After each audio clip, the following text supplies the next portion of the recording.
Yamakadai kuteerera panguva dzino ndiyo channel yenyu inonzi Kulian TV patinokupai ma-updates now nezvinhu zvakasiyana-siyana zvinenge zvichiitika munyika yekwedu. Nyika yese iri kupemberera, iri kufara iko zvino kutaura kwandiri kuita nemi nekubatwa kwakaitwa animals zvitsva iro bhinya ranga ranetsa paGuruve. Saka vakazoritsvaga, vakatena Guruve upside down kusecha left right center. But now pane nyaya yakutenderera, nyaya yakuchinetsa iko zvino zvevanhu vari kudeedzera kuti vari kuti ndisu dai pasina isusu takaibata, and tine zvinhu zvatanotisa kuti these people they want to use ZANU-PF as something chabata this bhinya, kuti mayouth eZANU-PF vakuti ndisu tabata bhinya iro riri. It's something else chekuti unoona pese panongoitika zvinhu, so zviriko, it happens. Chimboonai muyouth uyu zvaari kutaura panapa tisati tasvika pane main nyaya iri musoro wenyaya with this video. Onai zviri kutaurwa panapa, maybe munozofunga pamwe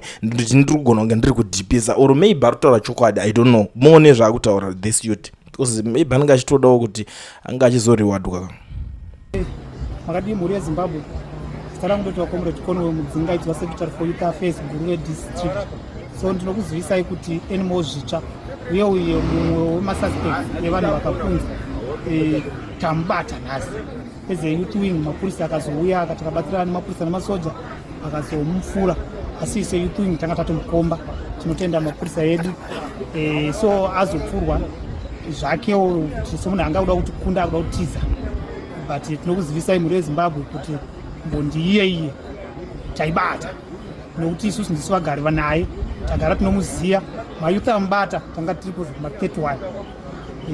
Zvinoratidza kuti taingonzwa kuti pane Howard kana mukomana abatwa, so isusu zvedu hatina kuitira muripo, but tinongoti vakuru zvinhu zvaitwa dzimwe nguva anogona kunge achitaura chokwadi. Indiri kungoti zvangu well done kana chiri chokwadi chiri kutaurika semunhu anga asipo paground, vanhu anga varipo ndo vangatopupura. But now word in the street nyaya iri kunyanya kunetsa kuma high ranks uko manje pari kunzi zvoni that guy pari kutendwa Vice President Consultancy Chiwenga vari kunzi ndo vakabata basa guru out of zviri kuitika. You see this post iri panapa pari kunzi the Guruve murder has been arrested under the leadership of acting president His Excellency Comrade Chiwenga. Nyika yese iri kufara nekubatwa kwemhondi yekuGuruve. Thank you our security forces, we appreciate you so much, well done acting president Chiwenga. And vanhu vanga vatobvira kudhara vakutotaura nyaya yacho because pakadeployiwa masoja kuenda ikoko, vanhu vakatanga kuti tokutendeva Chiwenga nekudeploya masoja kwamatoita ikoko chichichichi. Unongoziva kuti nyaya dzacho nyaya dzine dzichingotaurika pakangowanda wanda. Vanhu vaitocelebrata kutaura kuti general retired general vazviita, but I don't know kuti zvinonyatsofamba sei hazvo ipapo kana zvinhu zvakuzonzi vanhu vakutonga nyaya yecredit panyaya yebhinya iri kunyaonetsa, because timuwo VP Chiwenga ninge zvishuwa munhu wedu aita kuti vanhu vaende ikoko, asiwo vamwewo tingati chiko zviri common kana kuti zviri normal zvatinounderstanda tese nekuziva ndizvokuti kazhinji panonzi munhu anenge aitwa nhingirikini yakaita seiyoyi tonyaudza kuti zvekuarmy zvinongoonekwa nemunhu anenge ari current, anenge ari general ipapo ndiye anokwanisa kungodeploy. But pari kunzika the command because munhu anenge ari president ndiye the command in chief saka ndosaka vanhu vari kutenda VP Chiwenga. It's a topic for another day actually, ndangoti ndingopfura nepo ndichingoonesa. But now ngationesani, ona zvakaitwa bonzo rebhinya parakashodogorwa nepfuti apo. Vakomana vacho mauto vanenge vato nepfuti dziri kuparadza chechecho. Aya vakamutsemura, vakamurova. Unai zvakaitwa bonzo rake. This is the x-ray scan yakarohwa papa, because vakomana vacho ari fast ka ipapo vanenge votobva vatotanga kutomhanya votoonesana kuti orit akwara so.